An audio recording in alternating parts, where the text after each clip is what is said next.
Antony does an insane interview via Fabrizio Romano saying he wants to leave Ajax, he's desperate to leave, and talking about the Man United situation. So, I've just watched Fabrizio Romano's video, and Antony has done an absolutely crazy exclusive interview with Fabrizio Romano explaining the whole situation, how he wants to leave Ajax and all of that, and it's absolutely an insane interview, so I'm going to get into the quotes from that. But big up Fabrizio Romano. Not only is reporting transfer news, the man's getting exclusive interviews. I'm sorry for the late video, I've only just got home. The girls had a few drinks, so I do apologise. But basically, the news coming out is United made a €90 million bid for Antony via Mike Way. But Fabrizio Romano tweeted 3 hours ago, Ajax have already turned down the bid for United's €90 million bid. 90 million, which is just a crazy amount for Antony. And Paul Hurst said that United are likely to go back into for Antony with a higher bid. The reason we're having to pay this much money for Antony is because Ajax don't want to sell so late in the transfer window. But let's dive into the Antony interview because it is crazy. This is all from Fabrizio Romano, so full credit to him, but you all know who he is, so like, he's a G. But here we go. Antony said, since February of my first year, my agents came to Amsterdam to inform Ajax of my desire to leave the club and face a new challenge, and that some interested clubs would arrive with them, and certainly a great offer. Then he followed up by he wants to leave the club and he's got great clubs in for him.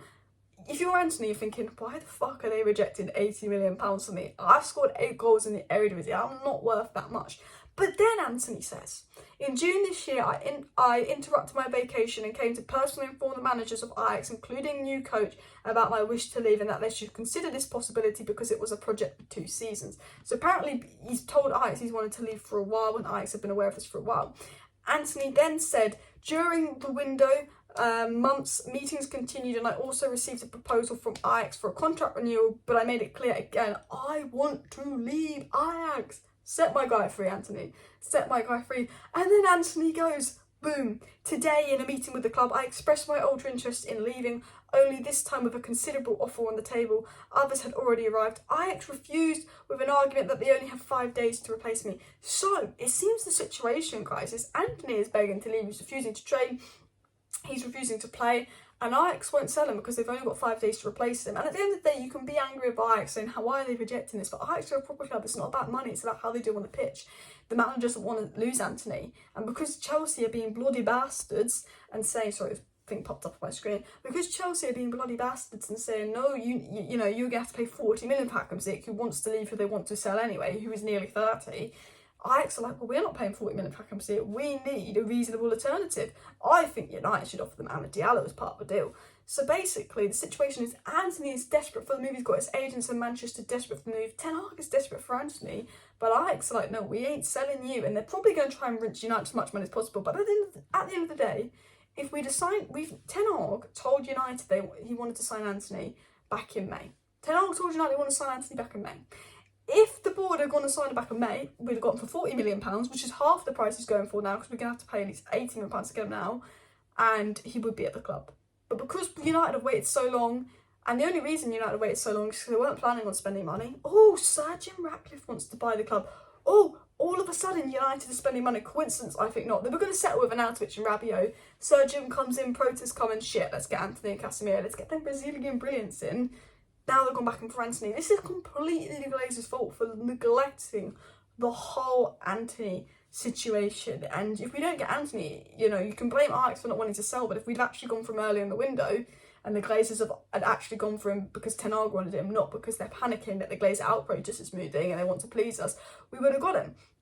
It was said by James Strucker that United are now considering other targets if they're going to back away from the Antony deal with CODY, GAKPO, Pulisic and Carrasco. I think if we don't get Antony, we should get CODY, GAKPO. I think any other target would be disappointing. I think if we get CODY, GAKPO, we have the monies there. We have the money there to get other players. But I think the situation really is that United need to get Antony because that's who Ten Hag wants.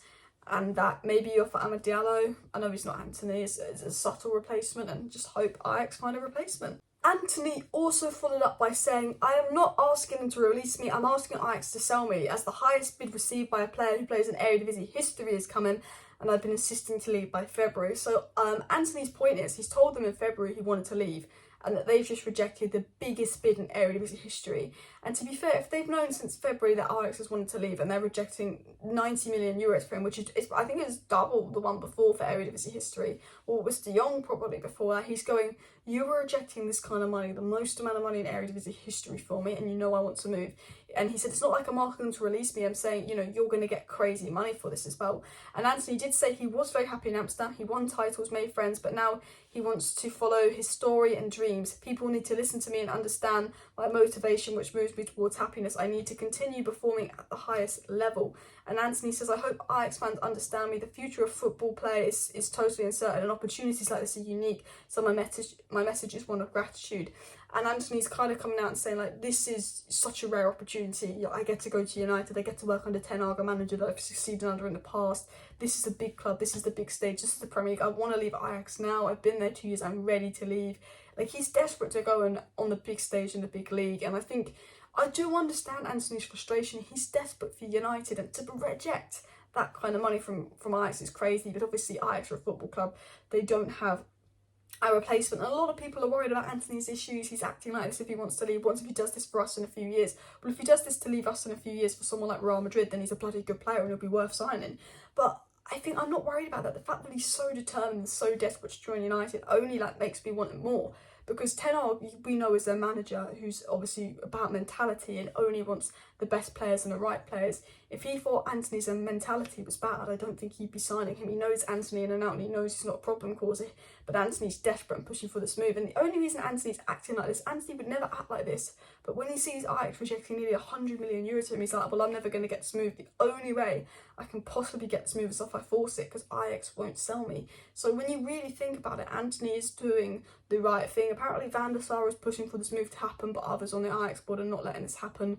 But the amount of money we're giving them is crazy. It's a massive overpayment, but if we don't get Antony, we will end up with CODY GAKPO, who I think is a good alternative. But if we get CODY GAKPO, considering he's half the price of Antony, I think we should be signing another player on top of CODY GAKPO, but I don't think we will. Also, I forgot to mention that Antony will not feature in Ajax's next game. Antony doing this interview is putting a lot of pressure on Ajax publicly. Antony wanting to leave, refusing to train, refusing to play. Obviously, when the transfer window is over, he will have no choice but to train and play, which I think Ajax are counting on. But Antony said it's going to affect him mentally if they force him to stay. Like, the player is absolutely desperate to leave. And even if Ajax want to keep him, I think when the player acts like that, Ajax might be like, look, we're going to get a crazy amount of money. He doesn't want to be here. It's not going to benefit us. It might not benefit the manager to keep him because he might act up. And hopefully Ajax will push into selling him. I don't think you can be mad at Ajax for not wanting to sell. You can actually be mad at Chelsea for trying to charge that much money for Pulisic. But I guess if they see Ajax getting that much money for Antony and then they have to pay 6 million for Gordon, they're like, well, surely, not Pulisic, Ziyech, surely Ziyech is worth a crazy amount. But I think, guys, it's going to be a crazy end to the transfer window. I think GAKPO, Antony's going to be crazy. I think De Jong is off. Apparently another midfielder, another goalkeeper, another right back is on the list. But I think now we've beat Liverpool and the Glazers out, protest is lowered down. It's probably a lot less likely. But yes, make sure you subscribe though, because I'm going to be covering crazy transfer news and obviously back live tomorrow for United versus Southampton. Watch along. Let me know your thoughts on this interview. I thought this interview was absolutely crazy with Fabrizio Romano. Smash that like button, subscribe down below, share the video. See you next time. Bye.